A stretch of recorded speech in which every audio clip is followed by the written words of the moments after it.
I love that one of my first notes is, oh, Frank is dead. From WBNE. This episode of The Curly Critics is brought to you by our Patreon. You can support us on Patreon by going to patreon.com/curlycriticspod. We have tiers from $3 up to $15, where you can talk to us on Discord, join our Pen Pal postcard group, or get our weekly bonus episode, Very Curly Talking. Hi, I'm Cari. And I'm Jade. And today we're talking about Harry Potter and the Goblet of Fire. Bro, we did it wrong. What did we do? And we're the Curly Critics. Dang it. Hi, I'm Cari. And I'm Jade. And we're the Curly Critics. And today we're talking about Harry Potter and the Goblet of Fire. Talking about wizards, nerds.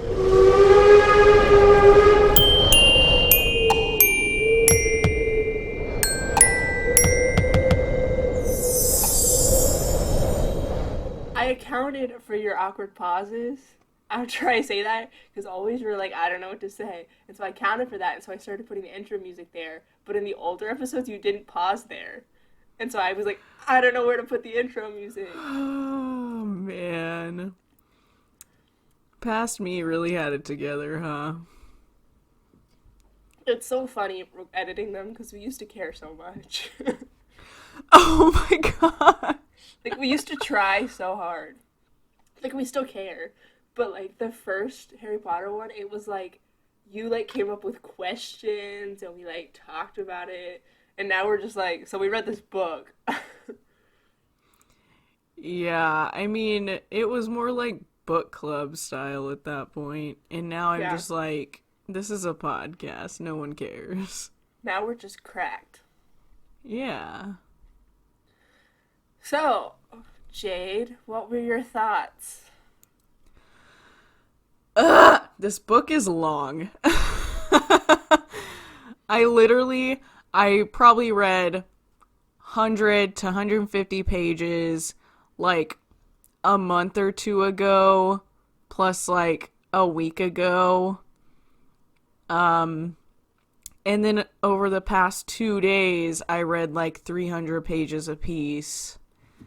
So it's like reading 3 full books, and it's really annoying. Like, I'm so sick and tired of this. Yeah, I think the next one is longer. Yeah, I'm aware. And then the 6th one is shorter. And then the 7th one is long again. Oh, God. It's You just had a fine. lot to say. I know, and Aubrey was asking me today, shout out to our biggest fan, she was asking me, so does it still feel like work, or are you starting to like them? And I'm like, honestly, it kind of sucks. Like, I'm on the struggle bus, alright? I think reading these for the first time as an adult really just screwed me over. Most of this book I felt like was filler. Like, most of this book was just building up to the big fight scene. Everything else was just kind of like normal. Oh, people aren't who you think they are, and there's going to be a big twist at the end, and then there's going to be another twist at the end, and all the villains are going to say their exact plot the whole time. And I'm like, okay, well. Yeah, I have read this book twice in my entire life. Once when I read them for the first time, and once a couple months ago when I was reading it for this. And I liked it a lot more than the second one. Like, I liked it a lot more than I remembered I liking it. Because I was like, the first time I read it, I was like, oh, this is just not my favorite. I don't care. But I liked it. Like, I thought it was fun. Yeah, I mean, there were certain parts I did like. It really just felt like a lot of filler, or a lot of things that just didn't really need to be there. Like, for the character's sake, it made sense. Like, character development, but for the plot, it didn't really matter. Yeah. There's, like, a lot of plot holes, I think, with the Triwizard Tournament in general. Oh my gosh. Like, it's largely a pretty pointless event. Yeah. Like, I'd rather just have Quidditch the whole time, but no, nobody asked me. since the Durmstrang and Bobaton like people never show up again. Like Fleur shows up again, Victor shows up once later. But like we never hear about them again. So it's just kind of like Yeah, I background mean, stuff. that's fine. I don't really care about that. I didn't think we'd see them again, honestly. Um, I don't know. It just, I was telling my parents and my brother, because they haven't read any of these, they don't know about this world. And I was explaining to them, like, Harry's the center of everything. He wasn't supposed to be in the Goblet, but yet here he was with a bunch of 17-year-olds. He wasn't supposed to win, and then here he was. Like, all this stuff, or, like, him being wrong place, right time. Like, all of this stuff is just super obvious and kind of annoying. Like, I definitely understand why Ron was super annoyed with him. Like, everything happens to you. Like, yeah, same. Yeah, the next book we get a lot of really angsty Harry, Oh, good lord. which like I have also not read the fifth book since I first read it the first time because I just remember it's a lot of Harry being like, "Woe is me, everything sucks, I hate my life," like the entire book. Oh, teenage hormones. But it's also like 5, 6, and 7 are a little bit better because now we have a consistent plot. While as 1, 2, and 3 are all just like, look, wizards, look, kind of Voldemort's there, look, marauders. And then the fourth book is like, he's back. So then 5, 6, and 7 are like dealing with that. Yeah, but he came back like the last freaking chapter, and I'm like, alright, well. Yeah. At least in 5, 6, and 7, he's back the whole time. Yeah, I feel like the plot will be better the last 3 for sure, but this book just kind of frustrated me to no end. Like, I just had to get through it. That's why I didn't read it for so long, is because it started off kind of slow. It was just kind of slow the whole time. It was really the big action scenes that caught my attention and gave me the will to live again. I also think that it helps rereading this book knowing the full picture and being able to see all of the little threads that she started to put. Like, I have a ton of notes that are like, oh, that comes up later, or oh, this. And so it's like, it was interesting to read it and be like, oh, she's talking about this. Because I think this is the first time that things started to really feel connected in the grand scheme of things. So there's stuff in here about the sixth book with Fred and George, stuff about Fleur that comes up later, and like all these different stuff about carriages that comes up, and I'm like, oh, like that's actually interesting to see that those stuff was there. We just didn't notice it before, which is like not something that you could get. Yeah, I definitely got that vibe while reading it. I was like, I feel like if I were to reread this, it would make more sense. Like, after I had finished everything. Yeah. But I don't have the patience for that. Yeah. It's fine. I'll just tell you about it all when we get to the end. I may, like, listen to it at some point. That'd be fun. The narrator for the Harry Potter books is really good. Like, he's really fun. He does voices, and he's just really entertaining. I've heard some of it. One of my friends, when he would take us around school, like, he'd just have it playing, and I'm like, what is going on right now? Like, this is not fun. It was just, like, the middle of a book, and he's like, be quiet, I'm trying to pay attention. I'm like, dude, what? Worst carpool ever. Golly, man. Yeah, so this book starts off with Voldemort. Yeah. In a random house. Which, trying to remember if 5 starts in the Dursleys' house or not. So I know 6 and 7 don't. So now that there's like an actual plot, like we get to like see other perspectives before we get into like Harry's angst, which is kind of nice. Yeah, so Voldemort kills a guy, and then we move on. Yeah. Harry has some weird dreams. I keep forgetting that this book is in third person because it's so focused on Harry's point of view. Yeah, it's one of those third person Harry's point of view. Yeah, which is fine. What is that called? I just...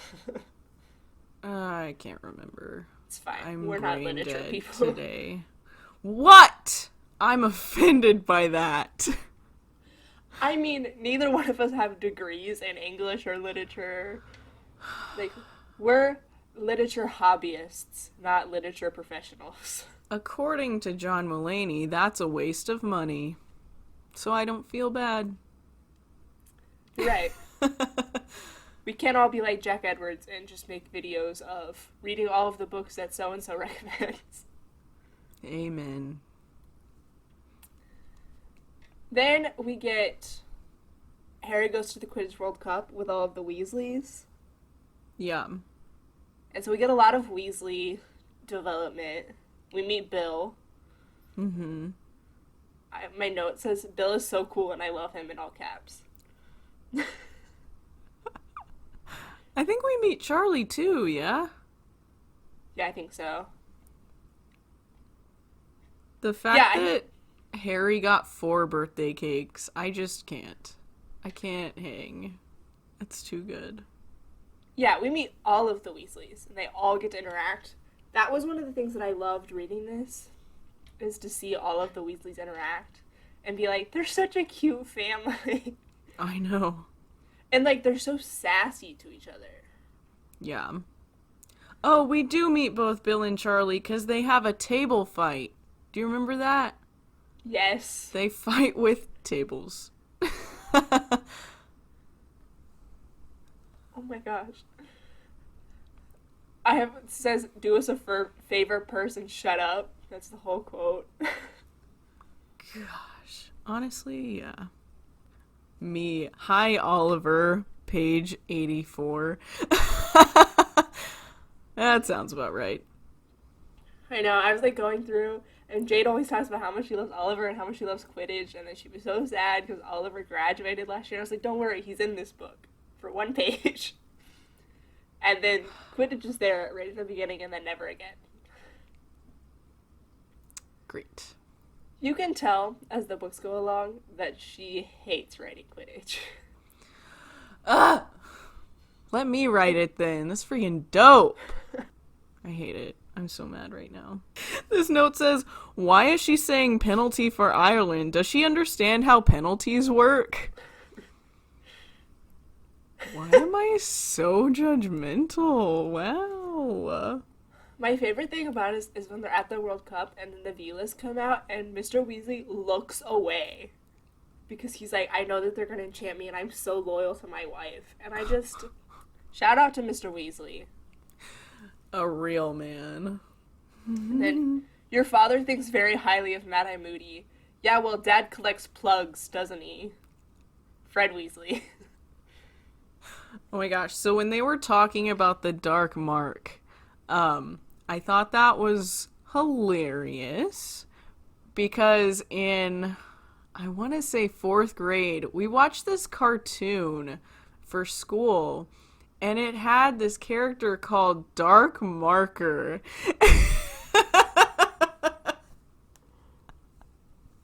You just unlocked a part of my brain that I forgot was there. And so, like, as they're talking about the Dark Mark, I'm like, oh yeah, Dark Marker.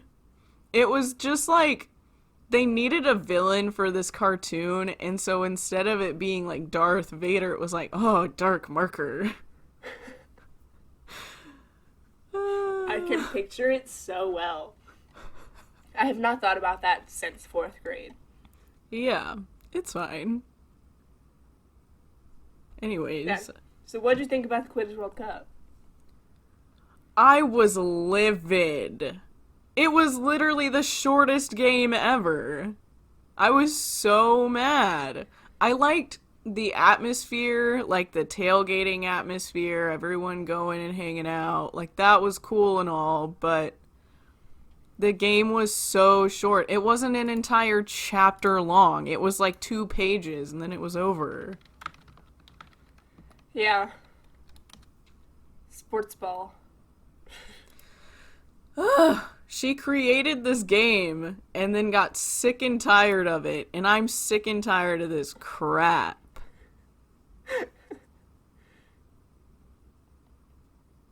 The disrespect, honestly. Oh yeah, Bulgaria caught the snitch, but Ireland won the cup. Yeah. I like it. I mean, like, honestly, I don't want to read multiple pages of Quidditch.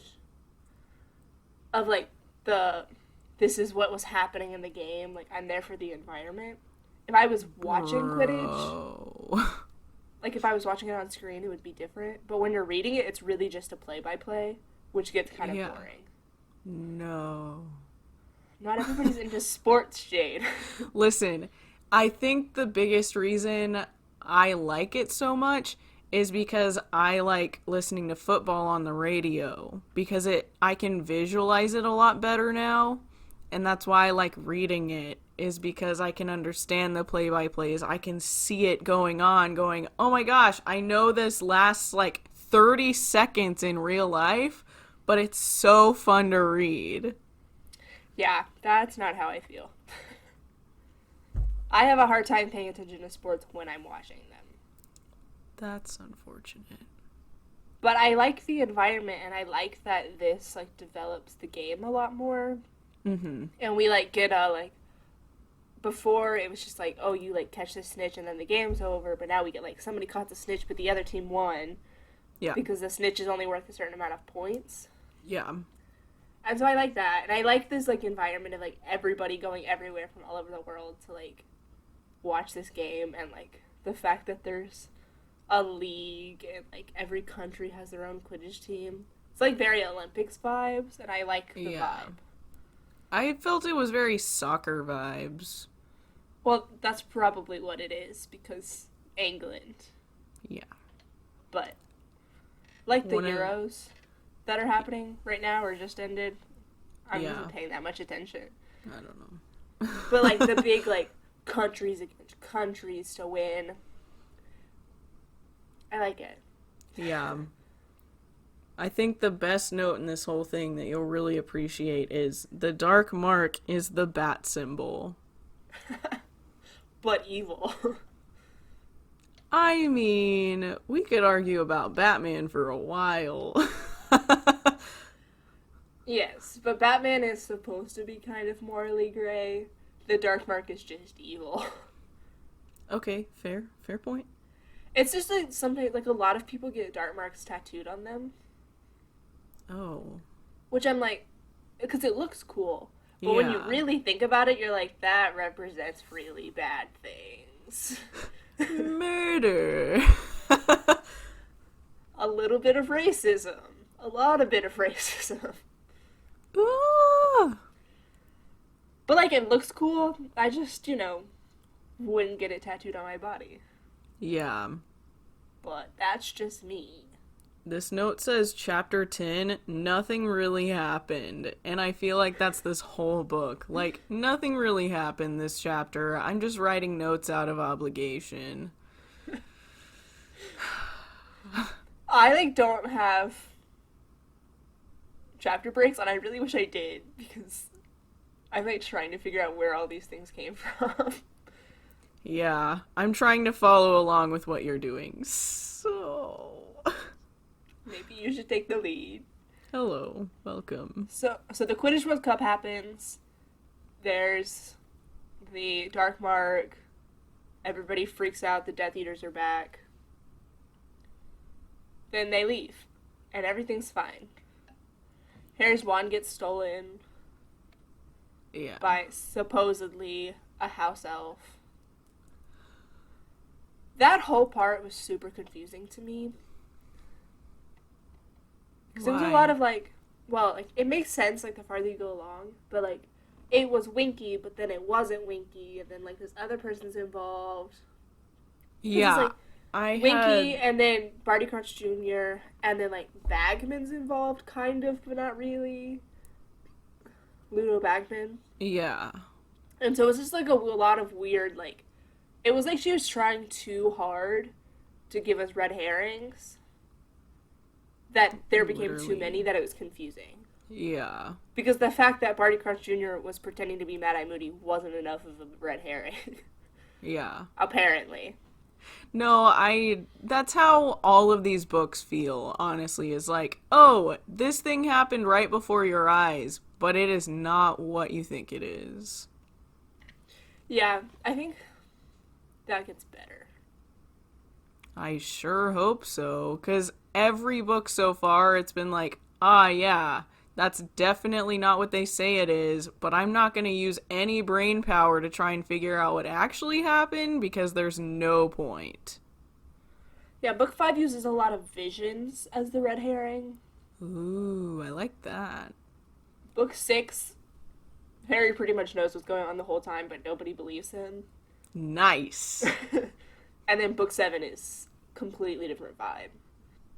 Well, that's fine. Yeah, so then they go to school, like you Yeah. do. Colin's little brother falls in the lake, and I love that. There's a character in the next book that I think you're gonna love, and I just think about her a lot, and I'm like, I can't wait until Jade meets her, and there's a note about it, where I'm like, wow, I can't wait until Jade meets her. Great. So they're trying to describe Trelawney, and I think this is so funny. Like, I always say hippy dippy, like that's just my vibe. But they're like airy fairy, and I think that's so funny. I don't know why. It's so dumb. I completely forgot Trelawney was in this book. Oh yeah, she's like a big deal, at least for 2 chapters. Because when Harry has like the big vision dream thing in her classroom, she's like, OMG, what happened? And he's like, get away from me, crazy lady. Right. This whole book is like the start of a lot of Percy Weasley hate. Ooh. And like, I just wanted to talk about it because I don't hate Percy.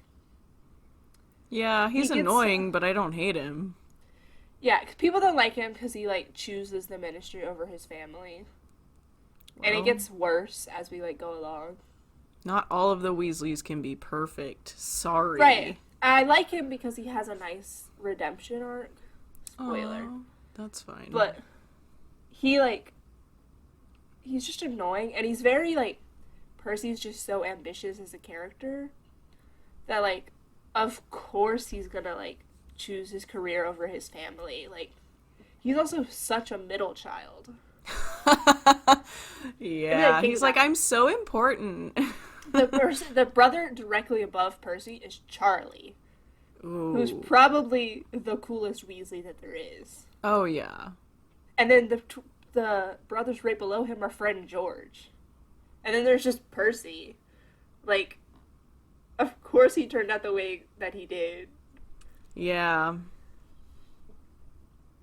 But I have a note that says that I really want to give Draco and Percy the benefit of the doubt and be on board for their redemption, but they're both stressing me out. I cannot stand Draco. Like, this Draco? whole book. He was, like, all new levels of awful in this book. Oh, yeah. And as soon as, like, Lucius showed up at the end and the whole circle thing, I was like, yeah, that tracks, honestly. Yeah. I was like, that makes sense. And the whole him, like, Draco talking to the bug and just all the horrible things he did and talking about Cedric and, what was the other thing? I don't know, but the fact that he got turned into a ferret really just, I feel like that didn't make up for all the horrible things that happened after. Yeah. I don't love it. It's also, like, nowadays, no one would write a character the way that she wrote Draco. Why? Because he's too offensive? Well, like, nobody writes straight evil characters anymore. Like, evil for the sake of being stereotypically evil. Like, everybody's way more complex now in literature. Yeah. Because, like, that's what people care about now. Like, as a society, we care more about the morally gray. And, like, they can be evil, but, like, they have to have, like, some kind of good side. But this was written, like, early 2000s, and so it was like, I'm just gonna make him stereotypically awful. Yeah. And Just like the bully, but there's no right. light at And so the it end just of the like tunnel. goes, and like every possible mean thing that you could do, she gives to Draco to do. And it's like, that wasn't necessary, but like, whatever, I guess. I mean, it tracks though. It's all, yeah, I also like, I don't think J.K. Rowling knew as she was writing these books how big of a deal they would become. Mm-hmm. And how much of like an apologetic people would be for all of the characters. Yeah. And like support them so strongly. And like people try so hard to like find a redemption for Draco. Yeah.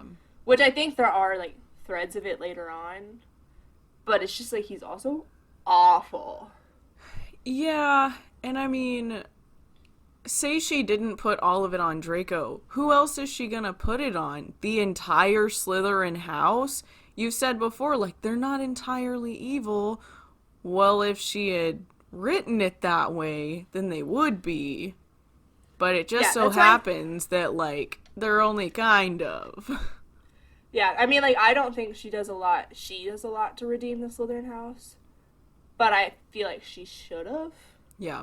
So my problem mainly with Draco and the Slytherin house is that she made them evil and then just left it there. But then also people are like, the traits of the Slytherin house are ambition and cunning and like all of this stuff. And you, like, she turned it into evil. Mm-hmm.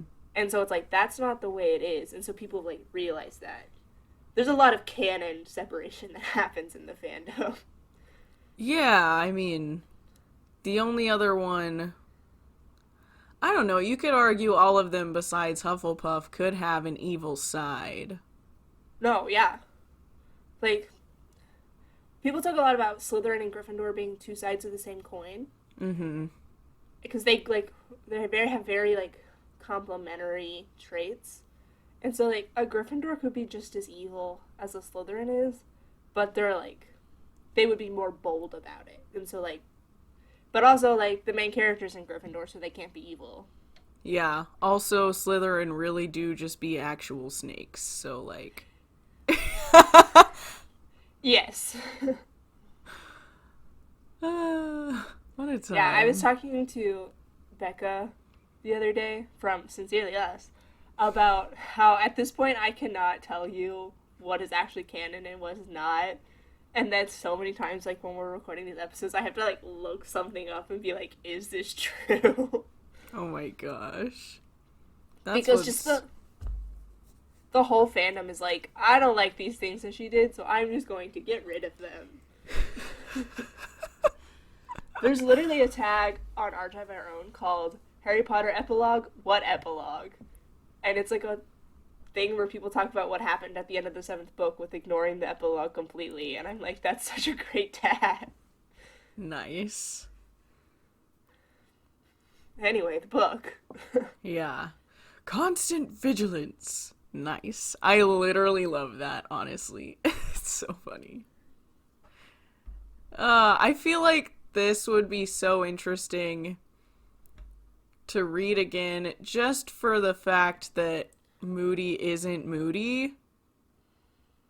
Like, that's the only thing that would make me want to read it again, just to be like, oh, I see now. I knew he wasn't gonna end up being good.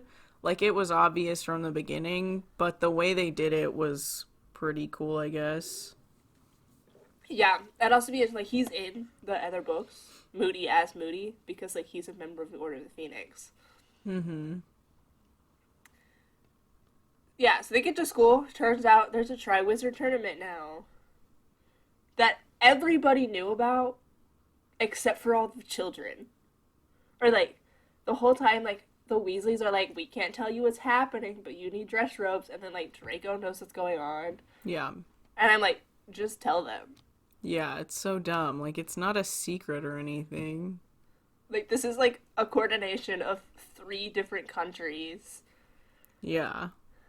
But Oh it's my fine. gosh. This line, Harry says, "You'd think we were all going to be attacked at any second." And I'm just like, really? Really? Like, seriously?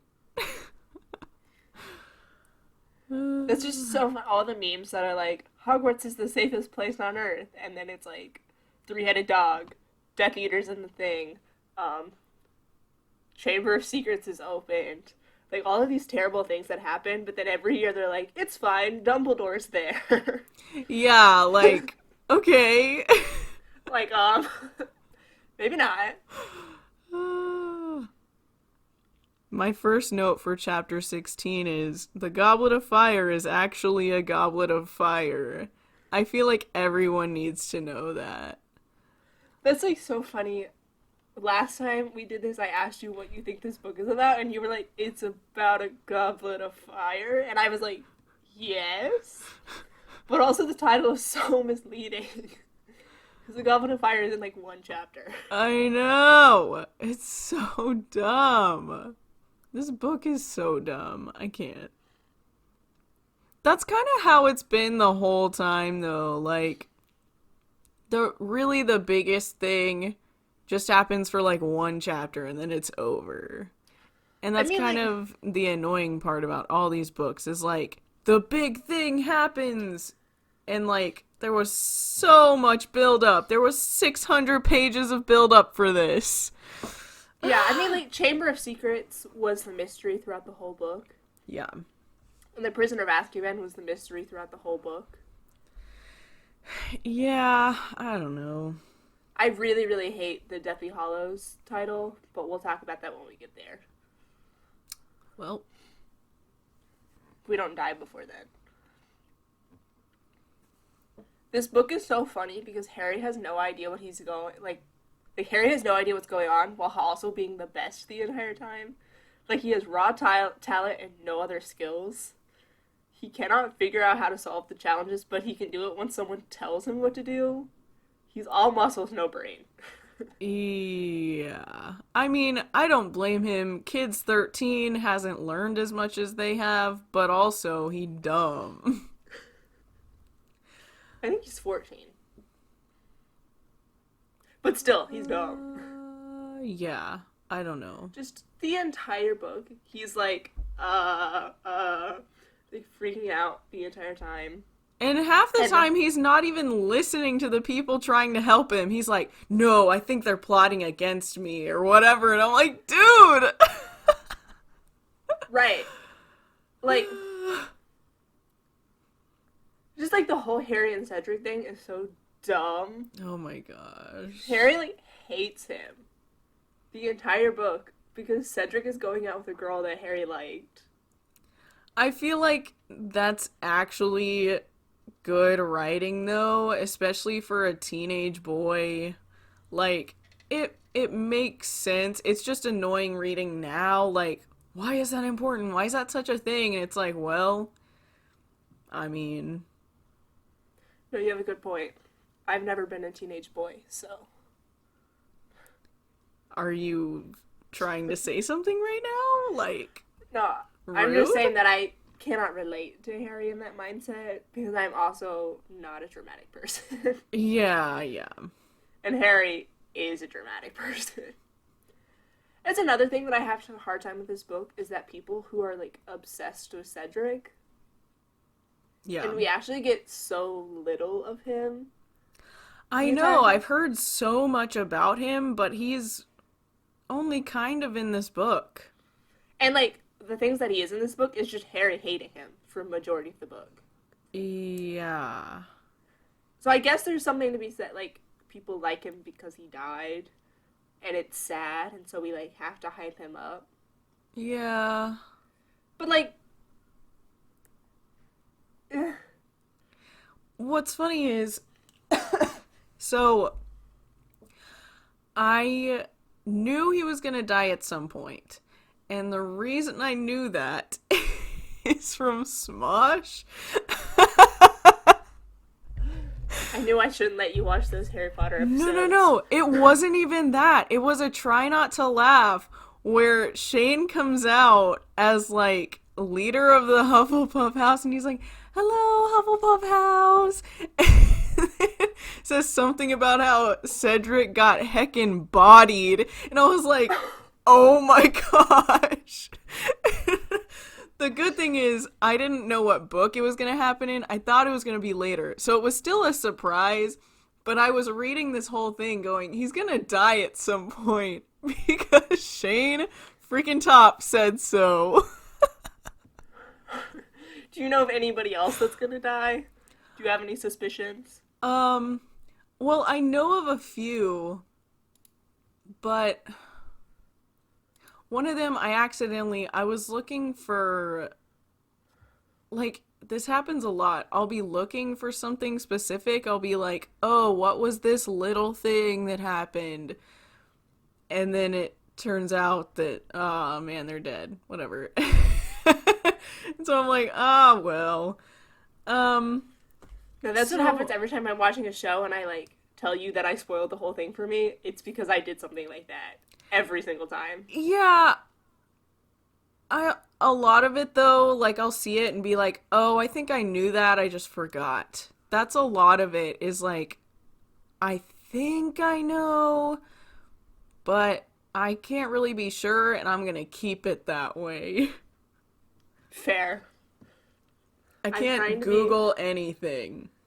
Yeah, I'm trying to be very careful about the deaths.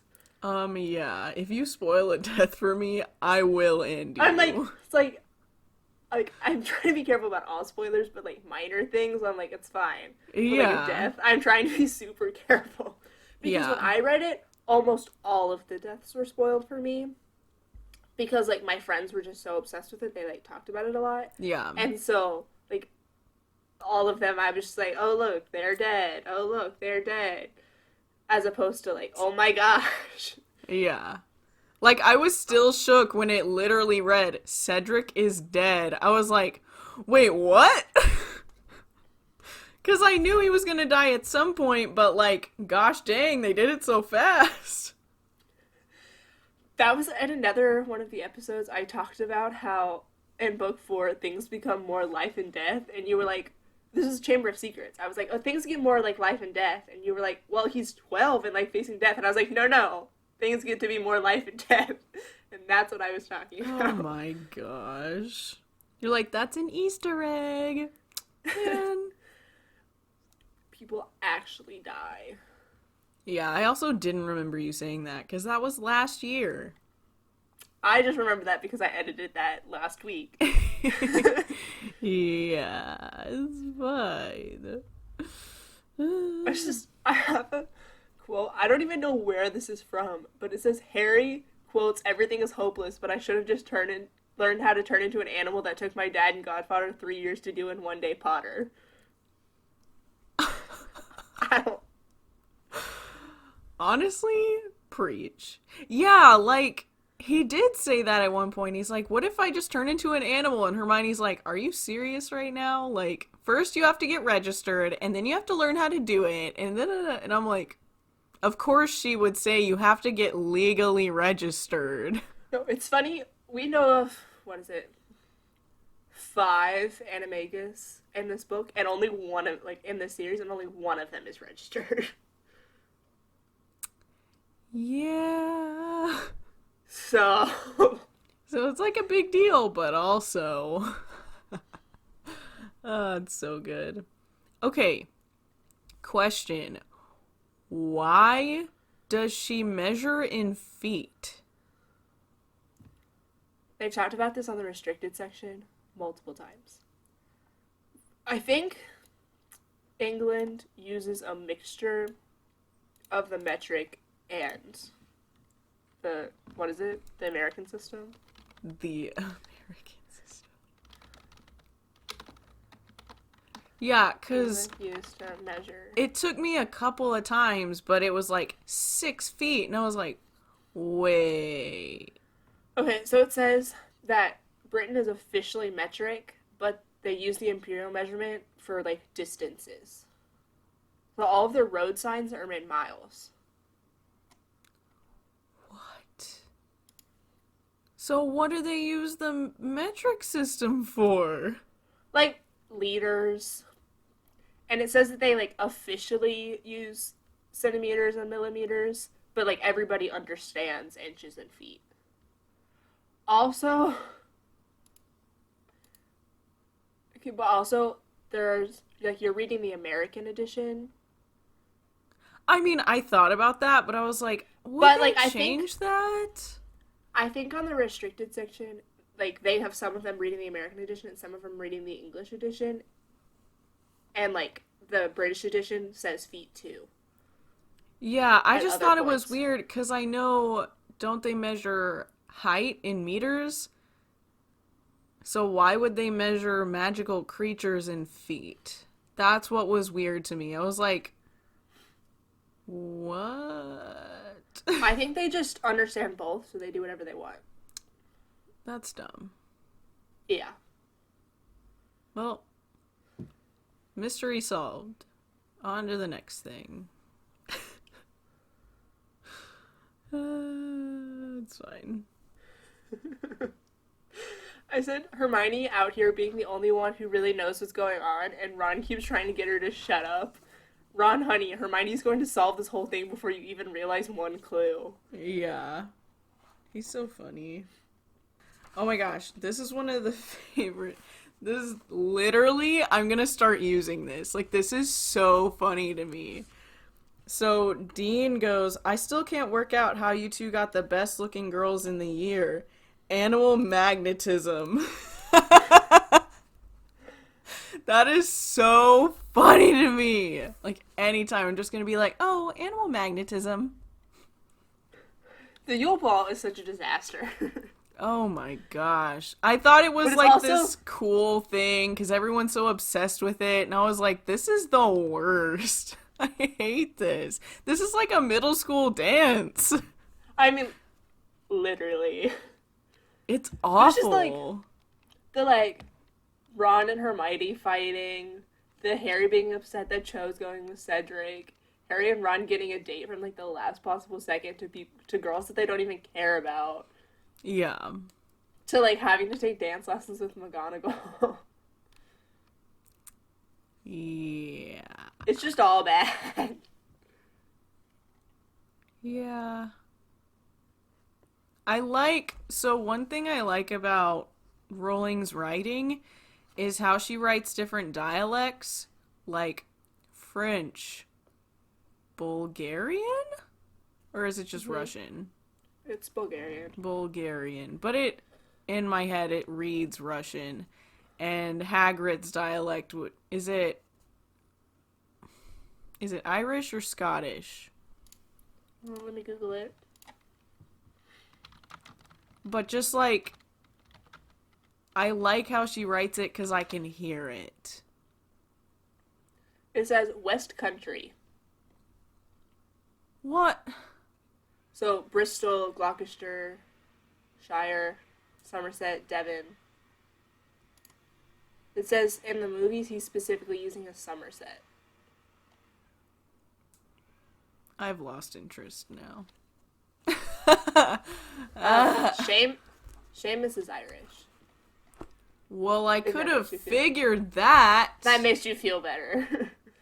I think I could have guessed that. Golly.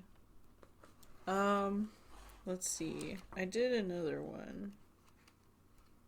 I really need to start just typing the quotes in. That would just make life a little easier. That would be too easy. Oh, Harry goes, you don't think anything that Skeeter cow. Sorry, Professor. I have gone temporarily deaf and haven't any idea what you said, Harry.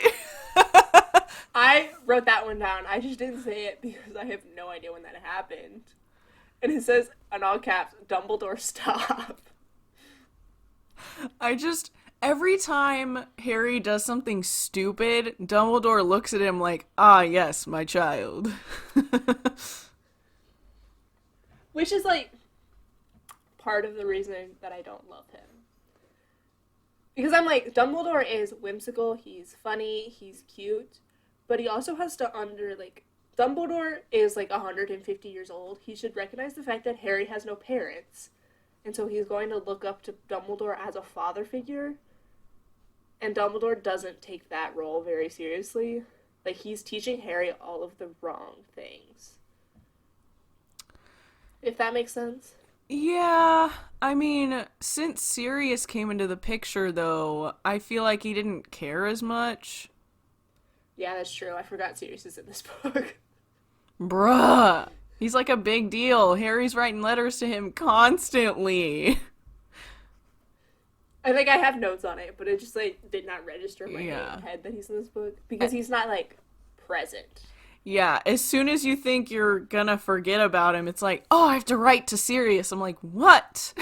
Harry, why are you so obsessed with him? Because it's his dad.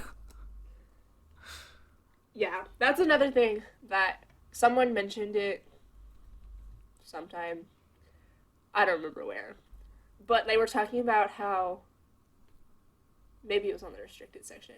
But they were, like, talking about how if, like, Harry had gone to live with Sirius at the end of the third book, how Lupin would have had to come with them because there's no way that Sirius would have been able to be a proper parent because he's been in jail since he was 21.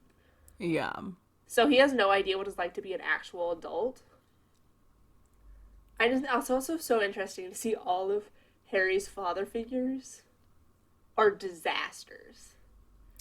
And yet he still turns out to be a decent child. Yeah. Yeah.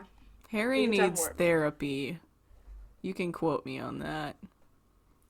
At the end of this book especially, Dumbledore's like, do not speak to him. And I'm like, amen. Okay, but also, Dumbledore at the end of the book just told a boy full of intense trauma that he had to go back and live with his abusive aunt and uncle. Yeah, I don't get that one. I figured there was a reason for it. Is there not? There is. I just think it's dumb. Oh, okay, well. Yeah, so they use the Wizard Tournament. Harry defeats a dragon. He saves Ronald Weasley and Fleur's sister. Yeah. And then he's winning. And then they go to the maze and everything goes bad very quickly. Yeah. I like this one quote from Sirius. If you want to know what a man's like, take a good look at how he treats his inferiors, not his equals. And I was like, dang, you got that right, buddy. True.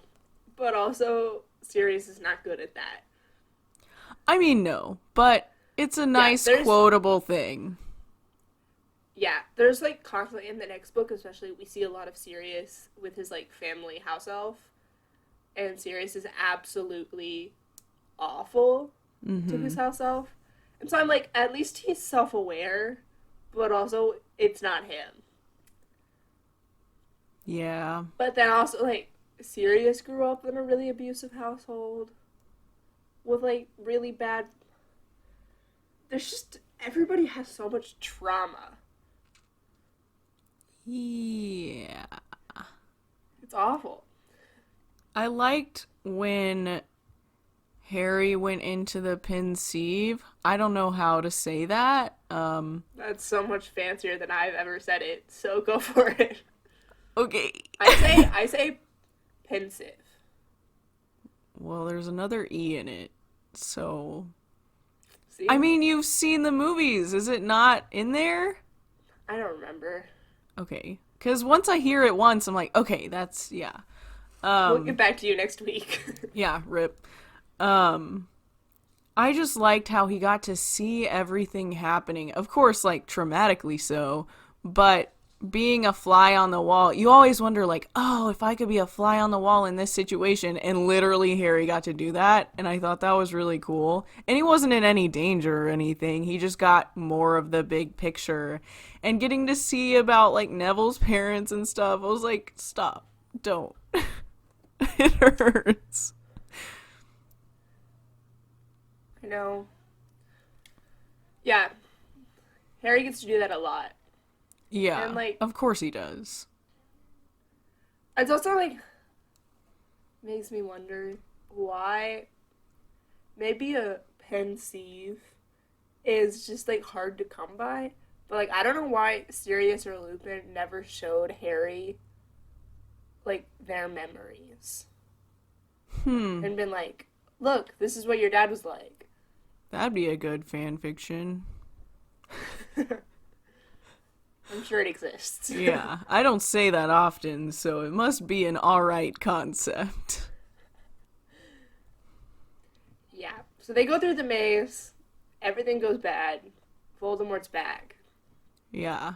First, Cedric dies. so before that, I just have to mention them getting the cup together. That was such a Lightning McQueen thing to do. That was so funny to me. I was like, no, this is not happening in real life. And it literally, like, Cars won.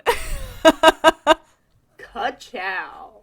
Literally, it was so funny to me. And they're, like, fighting over it, and it just... Cedric, you didn't have to do that, buddy. It's okay. Imagine if he had gone by himself, though. That would have sucked. Or if they had just let Harry go by himself.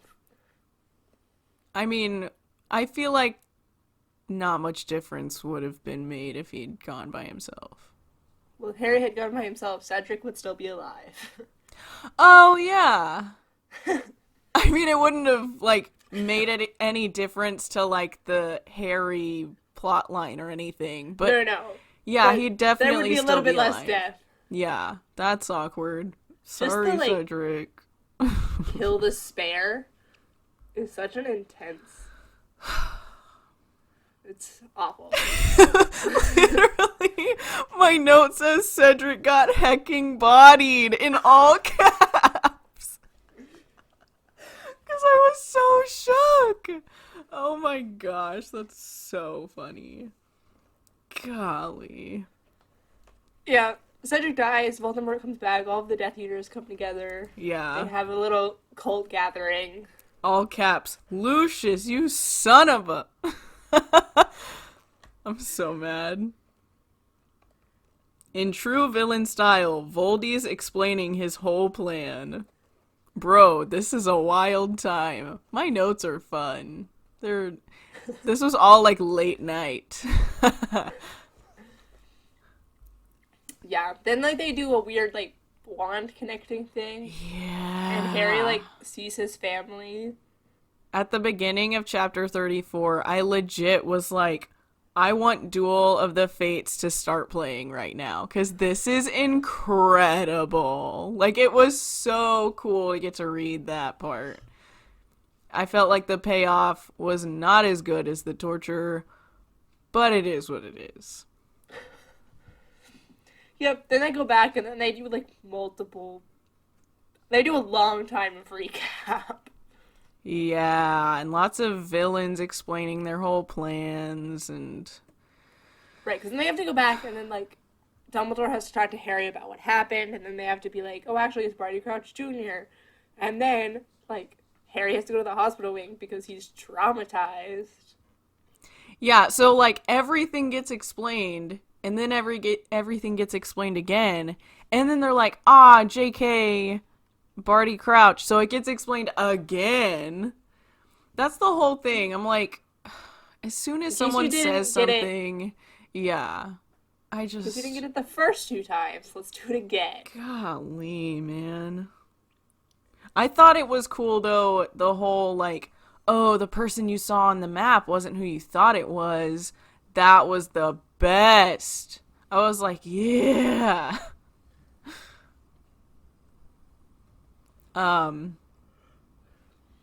Did he get the map back? I really need to know. I think so. Okay. Because it didn't say in the book. That's why I'm asking. I'm like, did he get it back from fake Moody or like... I'm assuming. Because that's a prized possession, and it would be a real shame if a villain took it to Azkaban and freaking died. Well, he didn't actually get to go there. Rip. He has it. He has it later. Okay, that's fine. Later books. So, Snape is the absolute worst. I have no words. I don't. It's just like Snape could have been a great character. He could have been the person we were all wanting. The bad with the good arc kind of thing. Right. He could have been a really great anti-hero. Mm-hmm. And Alan Rickman did a good job of, like, redeeming him a little bit. But the way that he's written is just hard to read. Yeah. She made him bully Harry relentlessly for 7 years. And so it's really hard to just at the end be like, oh, Snape is a good guy. And it's just...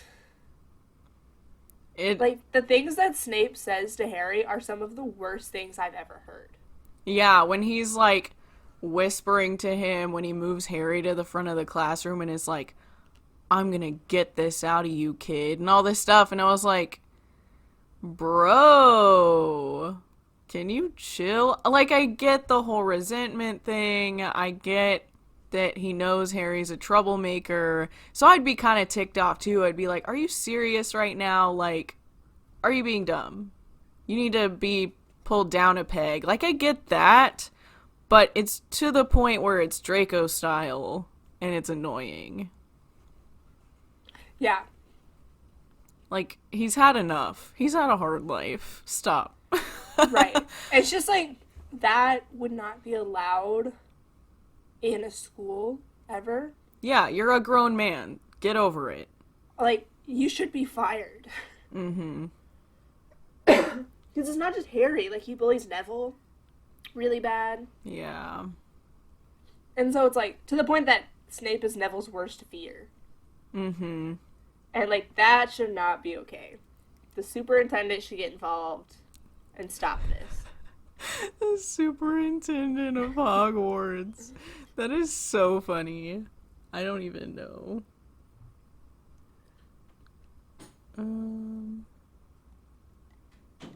Man, I really wrote, what a cute ending. I hate everything. Like, the last 100 pages were pretty dope. But, you know, the first 600 were a lot. And if this next book sucks, I'm gonna be mad. I cannot tell you. I know. I'm venting my thoughts right now. Because I feel like I'm gonna regret it later, so. Yeah, the only thing... Yeah. I know that book 5 is more connected in terms of the greater story. Yeah. But it has a lot of Harry angst. And sometimes I like that. It just depends on how well it's written. So we'll see how it goes. So we'll see. Yeah, like sometimes, especially with him, I feel like the angst is justified. So like, it might not be too bad. The beginning of book 5 starts with Harry at the Dursleys, knowing that Voldemort's back, but the Ministry's not doing anything about it. That sounds about right. Because at the end of this book, like, Fudge was like, nah. Like, that was so annoying. I was like, literally all these people, and then you kill the one guy who's gonna give you the evidence you wanted. I'm like, bro, are you dumb, though? Yes. I keep forgetting, like, Fudge and Bagman are, like, characters. Because they don't really matter. Yeah, they represent the government and our hatred of the government. Well, that tracks. Say no to the patriarchy. Okay. I don't. That was Just kidding. not the same thing. It's a totally different meaning, but okay. They're related. I You mean, don't like the government, you also don't like the patriarchy. Tell me I'm wrong. uh, I've had enough politics in this book for one day.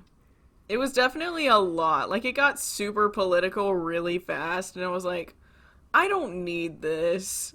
I think I'm good. Yeah, it's intense, but it's also interesting to see war from the political side, Yeah. especially at the beginning Yeah. of war, instead of just how fantasy stories are, with like, this guy's attacking us, so we have to fight back with our dragons. But Yeah. it's there's like more nuance going on here. Yeah, for sure. Like, oh, this is how the real war started. The war on our minds. Whatever. It's so dumb. You have any final thoughts? Um, this book was long. Hermione single-handedly tried to end slavery, and I appreciate that about her. Um, tell me I'm wrong. Like, No, I love her. that was another She's- one of those things, though, where I was like, this is a lot of filler. We just needed more Hermione, and that's how you chose to spend your time. Okay. Yeah, the house elf stuff is not in the movie at all. I figured, cut out- like, All of the house elves. yeah. I know, I haven't watched the movie since the first time I watched it, so we'll see how I feel about that. I don't remember thinking too highly of it. It'll probably have better graphics, so I'm excited about that. But we'll see. With each movie, it gets better and better, so that's the one thing I get excited about. I'm like, oh, maybe they're starting to figure it out. Yes. What do you rank this? Rate this? Anyways, You said you had a number. yeah, I'm waiting. so everyone, I need you to know I cheated. Carrie finally put the ranks to where I can see them. So I'm not just guessing anymore. Plus, I mean, it's not fair if I rated something a year ago and I don't really remember it, and I'm trying to rate this on the same scale. So I feel like it's only fair to do that. I'll try and not do it the rest of the time, but we'll see. I probably won't keep my word. I'm gonna give this a 6.5, which I feel like is still high, honestly. I'm gonna give it a 7. That's what I gave 3, Yeah. and I just 3 was better. So Yeah, I'm giving it a 7, not for the plot. The yeah, plot's pretty dumb. no. But because of all of, like, the Weasley family character development and, like, There wasn't Just the- that much. okay, but I really loved it. Oh my It's just, like, gosh. all the little things that point to the future that Yeah. you can't rate it on. But all those things that I was like, this is a series. Yeah. Like, I liked those a lot. And I thought this book was really enjoyable. When I read it, like, I thought there were a lot of laugh out loud moments. There were some good one-liners, but not a whole lot. There was a lot of Harry and Ron fighting that I was not here for. I was like, no, we're not doing this right now. This is dumb. Oh, yeah. There's so much Harry and Ron angst. I hate it. Which also, like, people really hate on that, too. But also, like, Ron is the youngest boy. Yeah. And his best friend is literally famous. Like, come on. It's a major part of, like, in book 1, Ron saw himself being famous in the Mirror of Erised. So, like, yeah. we should have expected this. So, this puts it as the second best Harry Potter book so far. After book 3. Above 2 and 1. Yeah. 2 and 1 are just a lot of world building. Yes.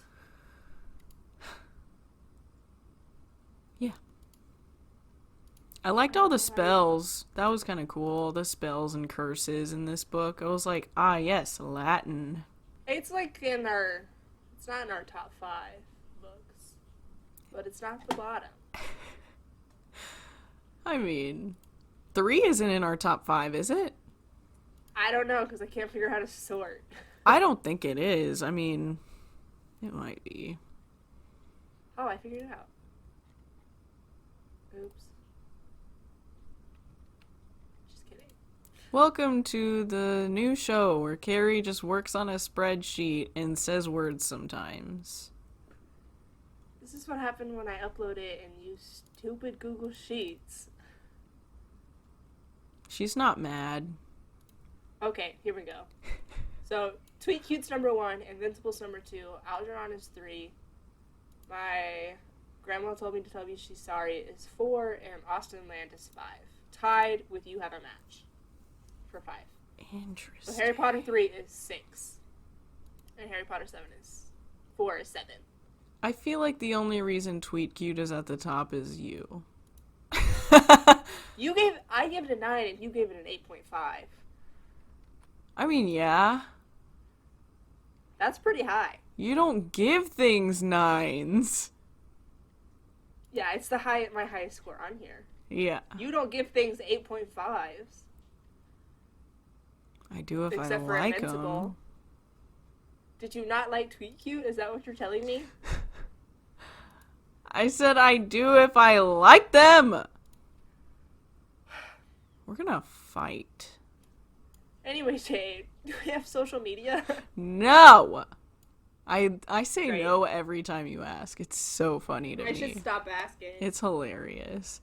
We've got a Facebook, Curly Critics Podcast. We've got Twitter and Instagram at Curly Critics Pod. We've got a Gmail. I haven't gotten any Gmails, so upset about that. curlycriticspod@gmail.com.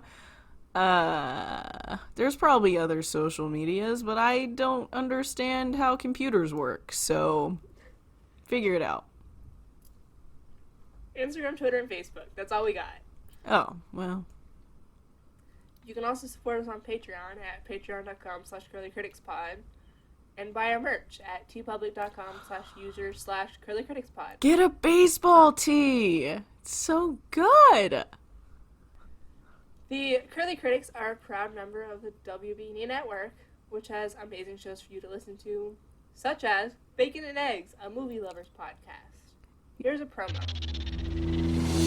Howdy, yokes. I'm Tyler Carlin. And I'm Ethan Edgehill. And we host Bacon and Eggs, a movie lovers podcast. It's the most roll your eyes, I've seen it before concept for a show. But with new hosts, I promise. Each week, we sit down together and watch a beloved movie. We start by looking at some critical and concrete points and let our conversation flow from there. We've covered all sorts of movies, from Jaws to Little Women. From the Lego Movie to the Lego Movie 2. From Marvel to Star Wars. From Back to the Future to Back to the Future Part 2. And tangents from our frustrations with fast food to discussing our fear of the mighty loon. So if you want a podcast that makes you laugh, download Bacon and Eggs, a movie lovers podcast. With new episodes available every Thursday, wherever you get your podcasts, and now on WBNE.org. Ghostbusters 2!